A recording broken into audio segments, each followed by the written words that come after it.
Hello everyone. Today we will start with our discussion on an innovative firm. To begin with, we will start with the theoretical construct provided by Lazarnik in order to understand an innovative firm vis-a-vis the optimizing firm. Later, we will talk about how this innovative firm has evolved in the history. Under different industrial revolutions, what is the nature of this firm? What kind of a mechanism supported the evolution of these firms? Following that, we will look at the Indian case. As I said earlier, Lazarnik has pointed out that neoclassical theory is indeed limited in terms of taking care of the specific activities being undertaken by an innovative firm. The unit of analysis for a neoclassical theory is an optimizing firm. The optimizing firm engages in profit maximization given the constraints being faced with respect to the prices of the factors of production. However, what we find is that innovative firm may itself be pushing the boundaries of the cost structure. So instead of a firm which merely optimizes subject to the same cost structure as the perfect competitors, we will look at the innovative firm. The neoclassical theory also assumes that the monopoly as such will have the same cost structure as that of a perfect competition. These technologies and the markets need not be the constraints. In fact, an entrepreneur may try to improve upon them, introduce new technologies, look out for new markets, and hence push the constraints further. In that context, what are the differences that emerges between an optimizing firm and innovative firm is an important point of concern for the work of Lazarnik. So the theory of innovative enterprises, it calls for an understanding of an innovation as a collective, cumulative and uncertain process. To begin with, Lazarnik has described the process as being understood in order to incorporate the specific activities from an entrepreneur. It is understood to be collective. That means you would have to engage with the personnel from the different fields. It is cumulative. That means you have to build on the existing state-of-the-art technologies which are available. And the final outcomes that we have are indeed uncertain, not only in terms of the outcome of the R&D activities, but also in terms of acceptability of the particular product in the market. Further, Lazarnik has pointed out that if you look at any individual firm, the major tasks that they are engaged in are strategic, organizational, and related to finance. Now, how these tasks can be an important contribution towards the innovation activities, it needs to be understood. So there, it has been pointed out, the strategic control as exerted by an entrepreneur will essentially be related to allocating the firm's resources to confront the technological, market and competitive uncertainties. There is a conscious choice by the entrepreneur which will include identifying the various uncertainties and trying to find a solution to them. As a result, specific allocation of the resources very strategically happens to counter and to deal with the uncertainties, whether these come from a technology market or the final market in which the product comes, or from the competitive forces operating in the industry. Next, given the cumulative nature and the collective nature of innovation, entrepreneurs also attempt to create incentive for people with different hierarchical responsibilities and functional capabilities so that they can come together and apply their skill in order to achieve the objectives of the strategic control. So once again, an entrepreneur will bring together the different personnel within an organization to fulfill the overall objective. The last in this particular category is with respect to the management of financial resources. Here, clearly, if you are going to undertake any kind of an investment to counter the technological market or competitive uncertainties, specific set of resources are required. These financial resources are now going to be devoted for the products for which an outcome is rather uncertain. That means there is a need to have a sustained financial resources devoted in order to keep the learning process of the organization intact. An entrepreneur is the main actor in that sense who would undertake these business activities in order to deal with the uncertainties and also to introduce innovation in the process of the firm itself. Lazonick has provided a comparison between an innovative firm and an optimizing firm. Let's look at that. So to begin with, let us try and understand an optimizing firm as it appears in the neoclassical framework. In a competitive market, the prices are given, and for a firm, the decision would essentially be to identify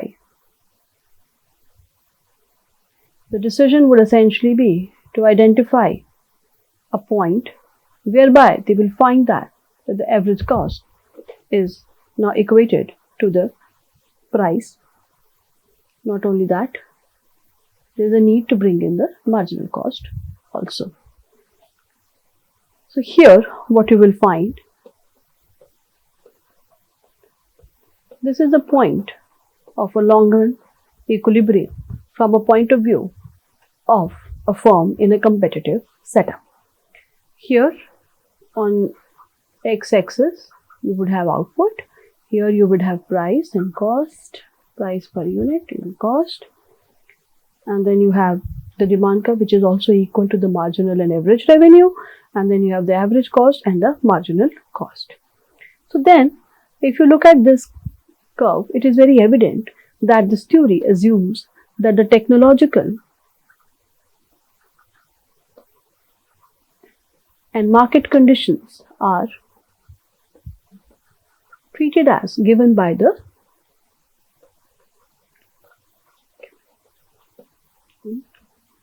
and effectively what we are looking at a role of a good manager, so to speak, who will now optimize given these specific conditions. On the other hand, the proposed innovative firm would look like something like this as per Lazonick. There also you would have a price. Like an optimizing firm, you would have a situation like this. But for an innovating firm, so if this is the case for an optimizing firm, the proposed innovating firm will have a cost structure like this. Once again, you have output here in price and cost on the x and y axis. So here, the key argument which is given by Lazonick is that through the strategic, organization and financial related decisions, an entrepreneur or an innovating firm will transform the technologies and market essentially to generate either high quality or lower cost product. There is no optimal output or an optimal price. So this is a key factor which is given, that there is no optimal price or optimal output. So very clearly, a very important question arises. What are the factors and how is it that we have a cost curve like this instead of a cost curve like this? What are the reasons, what are the factors, and what are the processes that have gone behind in what Lazonick has termed as unbending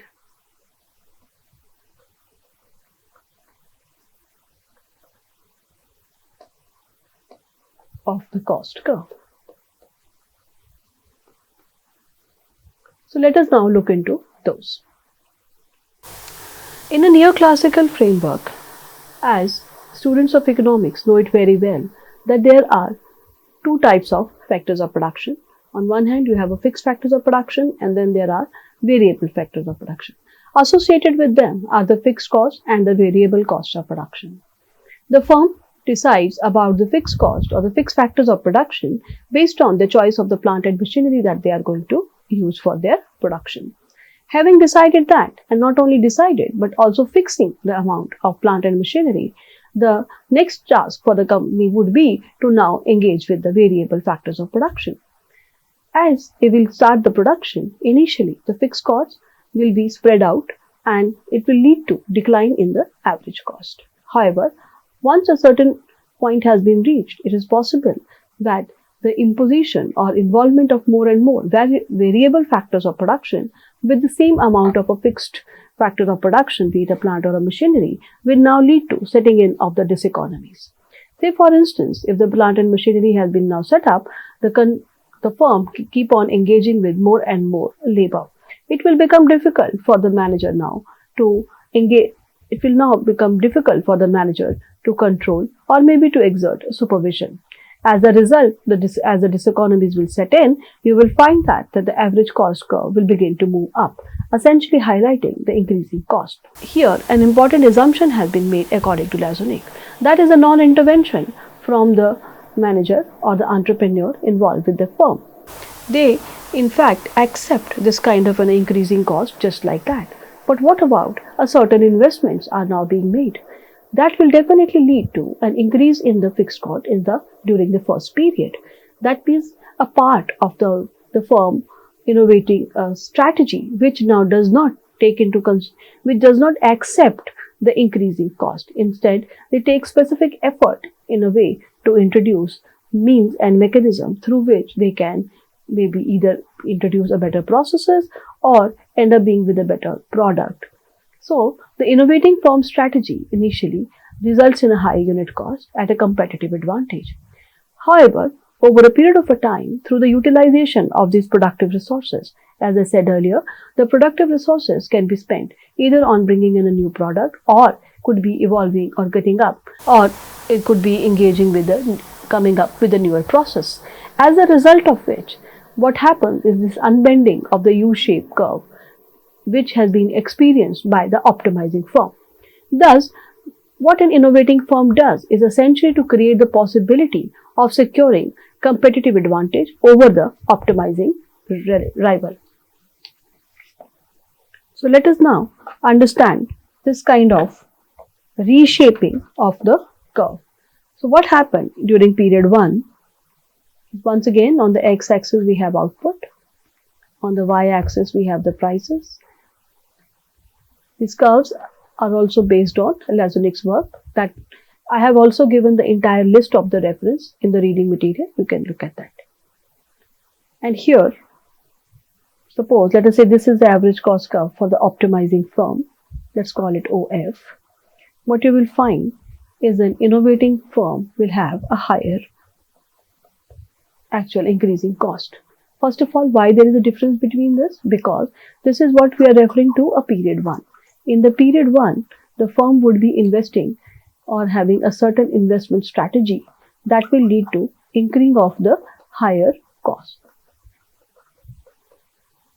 Now, having done that, the expectation is that it will actually lead to, over a period of a time, a decreasing cost. So thus, what we will experience in this case is, in a second time period, a curve like this, which is essentially an outcome of the investment strategy which is being followed by the innovating firm. And that has yielded positive results for the firm. In fact, in this work, Lazonick has given the examples of, first of all, the case of a product innovation, whereby the firm initially engaged with the high income, price insensitive market in order to assess the market demand and also to get the feedback from the particular consumers. Having done that and standardized the product, the proceed from the higher income segment then help the firm to move on to the lower segment, because the firm then improve their manufacturing capabilities and then they can enjoy the economies of scale as well. The example which is given is that of Texas Instrument and HP, who initially launched very high expensive scientific pocket calculator for the on-the-job use by engineers in 1973. Soon in 1975, a less costly version were now available for a middle income buyer, which could be college professors or students. In fact, by 1977, you see that the pocket calculator with significant computing power has become a very commonplace commodity. So clearly, beginning with a setup whereby you have invested now in creating your productive capacities to come up with a newer product, Firstly, to access high income price insensitive consumer over a period of a time, moving on to a lower income segment which is extremely price sensitive. Another example which is given in this case is of a process innovation, whereby once again initially the idea is to access low income price sensitive market. Here the example comes from the Japanese firms, particularly the automobile sector, which has picked up during the 1950s and 1990s. In the 1950s, what happened was the Japanese car companies, they started manufacturing vehicles essentially for their domestic market. There, the average income was rather low. In order to provide such a market, they were producing the product which were relatively not of a very high quality. However, an opportunity beckoned during the oil crisis in 1973-1974. What happened was the application of the important process innovation tools which are known for the Japanese companies, including statistical quality control. Japanese firms were able to make a reputation in the market. As a result, they were able to turn towards middle income market while remaining affordable. However, they have introduced a relatively higher quality product and moved up in terms of the category of the consumer. The authors also note that by the end of 1980, Toyota's Lexus and Nissan Infiniti, in fact, they have become successful in challenging German car makers such as BMW and Daimler-Benz in the higher end market.